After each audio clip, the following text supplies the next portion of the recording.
Hello and welcome to the latest edition of Central Coast Newspaper's Community News video news interview.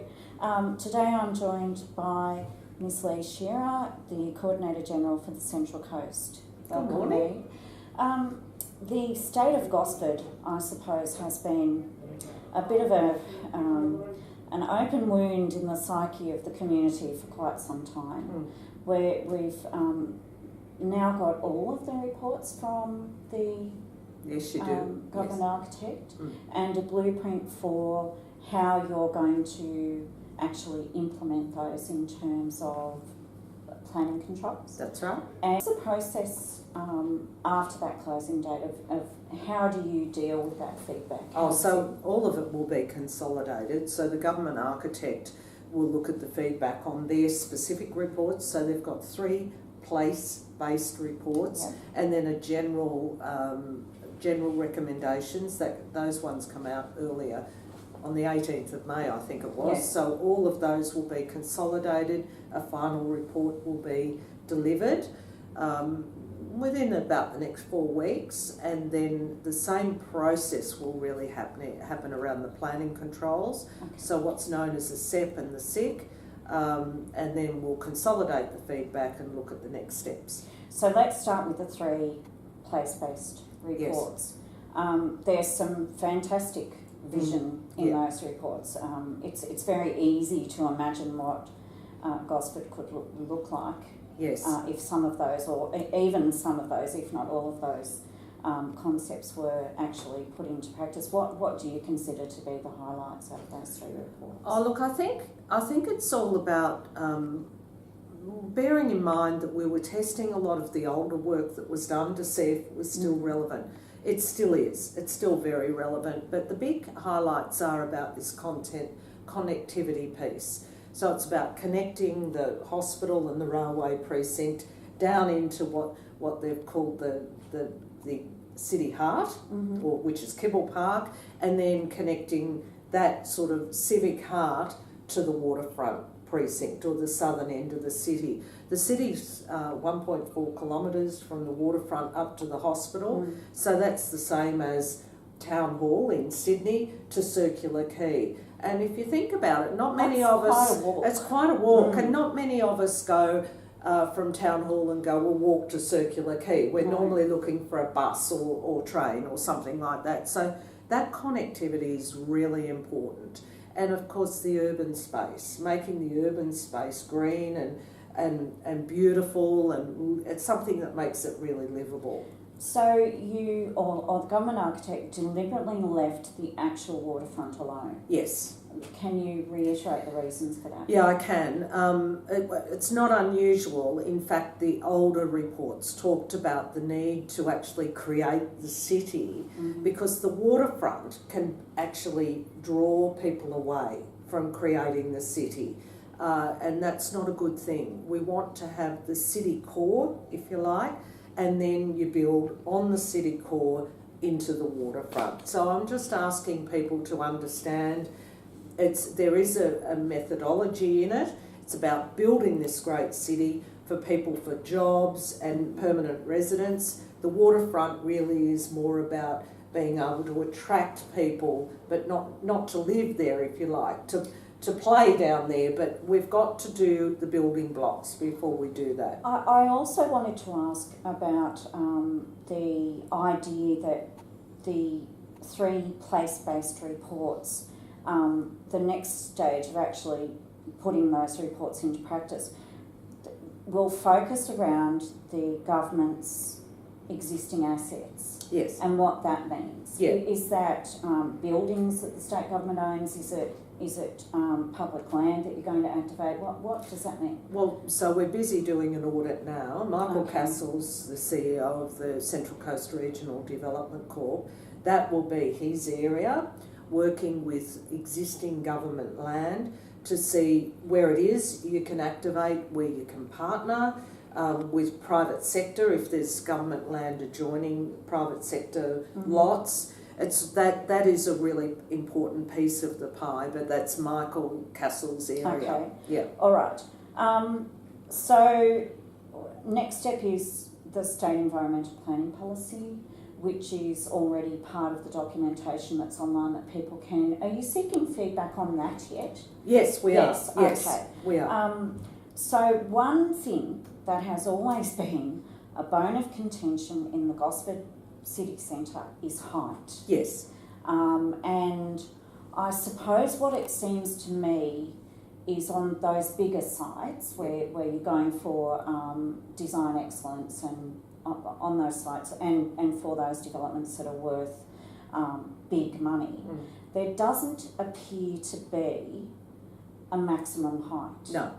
Right. No. So can you explain the rationale so for that? let me talk about it. It's almost a 3-step process. Currently there are building heights that are in place that have been put in place by the council, the previous council. Yeah. Then there is a thing called floor space ratio. It's often referred to as FSR. Mm-hmm. So they're 2 building controls that are already in place for Gosford. We're saying if you want to just build to the building height that's in place, you can just follow a normal DA process. If it's over 10 million, it will go to the state for assessment. Mm-hmm. If you want to achieve the council decreed FSR or floor space ratio for a site, you have to go through a design excellence competition, not a competition, but design excellence. Process. So through that design excellence process. So that's to achieve the controls that have been set by the council before this council. Now, if you are on very large sites, and there's not a lot of them here, and you want to achieve greater than either the building height or the FSR, you actually have to go through a design competition. Really? Yes. So the reality is, and you have so it's not only design excellence, it's a design competition, and that means, and you'll have to have a higher sustainable rating on the building than the standard BASIX. But there becomes a reality in all of this. Economics to build these buildings. I mean, big, tall buildings cost a lot of money to build. So there's an economic issue in there as well. Now, that's for developers to work out the economics, but certainly for the approval pathway on big sites, there's a whole lot of other planning controls. There's planning controls that have been specifically articulated around Kibble Park. Right. Planning control, because of the sun corridors and the view corridors, they are specifically embedded into the state environmental planning policy and around Leagues Club Park. So at the moment, they are in the guidelines for council, what's known as the development control guidelines.